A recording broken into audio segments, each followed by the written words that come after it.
Olá, meu nome é Fernanda Fedrizzi, sou arquiteta e urbanista, artista visual, mestra em artes visuais pela UFPEL e hoje bacharelanda em História da Arte pela URGS. Hoje apresento para vocês o meu artigo intitulado Topofagia e outras expressões para marear que surgem da escrita sobre o que é percebido. O presente artigo versa sobre o processo de criação dos trabalhos intitulados Topofagia, um cartaz em estrutura de verbete que constrói os significados dessa nova palavra, e Expressões para Marear, uma publicação contendo 16 verbetes que apresentam neologismos com temas que se dão no universo dos lugares, especialmente aqueles relacionados às cidades. A discussão se dá em torno do entendimento sobre a percepção e as sensibilidades, passando pela construção das palavras e como os neologismos podem romper com a língua dada. Inicio o artigo, então, falando da sensibilidade do que é percebido. Me questiono, a palavra pode surgir como resposta às limitações da língua e dos significados dados às expressões com as quais estamos habituados?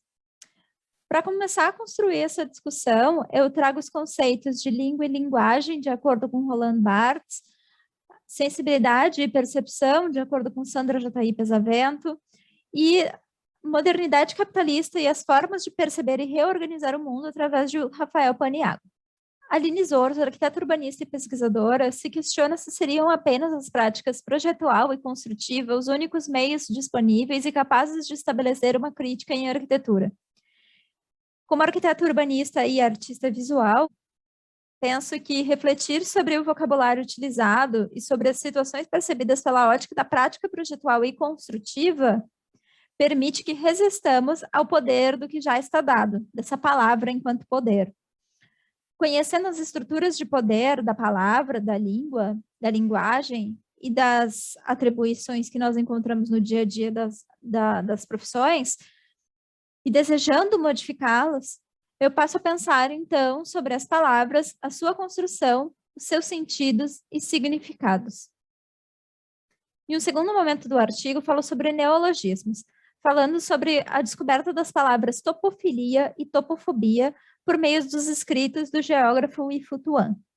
Topo refere-se a lugar, filia a desejo, atração ou afeição. Fobia remete a aversão, repulsa, medo.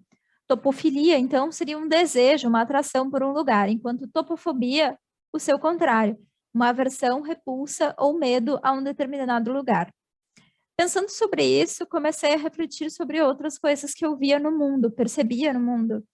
E também acabei reparando que o U em frente à utopia segue como negação, ou seja, seria esse sem lugar. Utopia acaba sendo um dos conceitos que eu trago para esse trabalho por meio das reflexões do psicanalista Edson Souza. Neologismos são palavras ou expressões criadas para dar vazão a algo que é percebido e ainda não há registro enquanto existência na língua. No caso, aqui estamos falando da língua portuguesa, português brasileiro. Neo significa novo e logo, que vem do logismo, remete à palavra, discurso ou teoria. O processo de criação de neologismos, então, é nascido desse sem lugar na língua, dessa utopia do que pode haver na língua, para então transformar-se em lugar na literatura, nos escritos e nas artes visuais. Isso pensando através das palavras também do Roland Barthes, que diz que a prática da escrita acredita sensato o desejo do impossível, e a isso ele chama de função utópica da literatura. Apresento, então, num terceiro momento nesse artigo, a topofagia. Topofagia é uma palavra que surge do desejo de dar a ver percepção de lugares que se alimentam de outros lugares. Topo é lugar. Fagia refere-se a comer, ingerir. Seria, então, um lugar que se alimenta de outro, seja esse lugar uma cidade ou um corpo.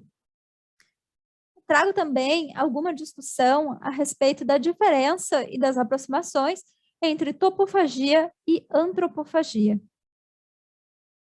Apresento também, mais adiante no texto, o trabalho Expressões para Marear, que, de acordo com seu próprio invólucro, Se trata de verbetes que buscam instruir a navegação por novos significados para o que já existe e novas palavras ou expressões que tentam explicar o que habita no mundo e ainda não foi nomeado.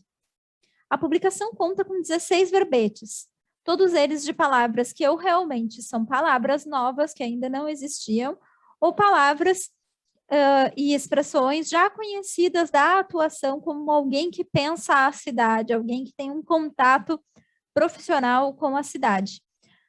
Entre estes 16 verbetes está ali a segunda versão de topofagia, que nesse momento já não se bastava naquela primeira definição.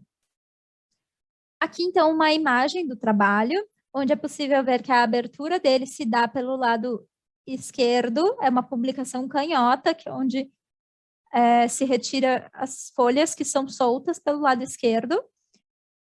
Em expressões para marear, todos os verbetes têm igual importância, tanto na parte da descrição formal da palavra ou da expressão, quanto nas notas de rodapé. E aqui nas notas de rodapé eu trago referências de outros trabalhos de minha autoria, mas também de trabalhos de artistas e teóricos que eu acho importantes e que foram importantes para a concepção de cada uma dessas páginas. Eu acredito que os neologismos arrasam as barreiras do que está pré-definido enquanto significado, não apenas para mostrar a que a palavra veio, mas também para abrir caminhos por meio de um olhar afiado de quem percebe o que mais pode haver ali. Então, nos meus verbetes, eu tento deixar claro que eu posso me contradizer e que eu posso dizer uma coisa em um verbete e talvez 2 verbetes à frente ou atrás, ou na ordem que for, porque os verbetes não têm ordem por serem páginas soltas, eles vão se contradizer, eles vão se complementar, se contradizer, discutir um com os outros, eles vão criar uma zona de atrito. E eu acho isso muito interessante, deixar a palavra livre e deixar o espaço para que cada pessoa que entrar em contato com esses verbetes consiga construir novos significados, novos sentidos para cada uma daquelas palavras. Expressões para marear é um título que se subscreve, então, no desejo, esse desejo da utopia como desejo de realidade, segundo Edson Souza, e também na filia, né, que a gente viu ali de topofilia, que é esse desejo, né, esse amor por um determinado lugar. E também faz referência à náusea, né, o marear, ele pode ser o desejo de se lançar em exploração em alto mar, mas também o ato de se sentir nauseado durante um percurso em uma embarcação, um percurso em alto mar, né? Se sentir enjoado no alto mar. E esse nausear remete, então, a uma espécie de fobia, uma aversão do corpo àquele movimento, né? E todo pensar desse trabalho surgiu a partir de uma leitura crítica, né, de um entendimento crítico a respeito do paradoxo do navio de Teseu. O paradoxo, ele também pode ser pensado através da topofagia, pensando que um navio se alimentou de outro enquanto também servia de alimento. E assim ambos, o navio que saiu do primeiro porto e o navio que chegou ao porto do destino final, e nenhum deles ao mesmo tempo, construíram o que são, e os dois são e não são o navio original.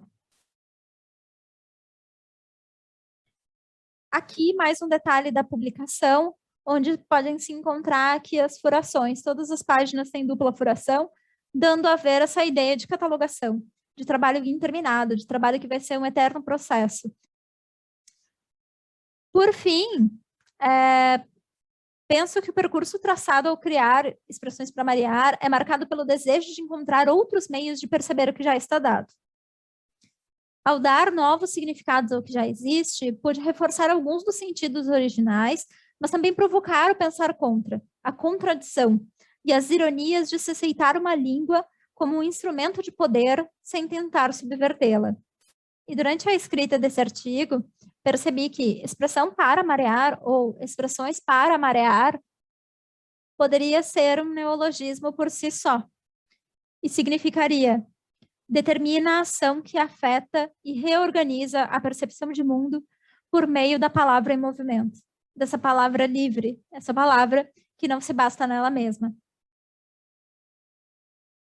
Aqui estão as minhas referências. Muito obrigado.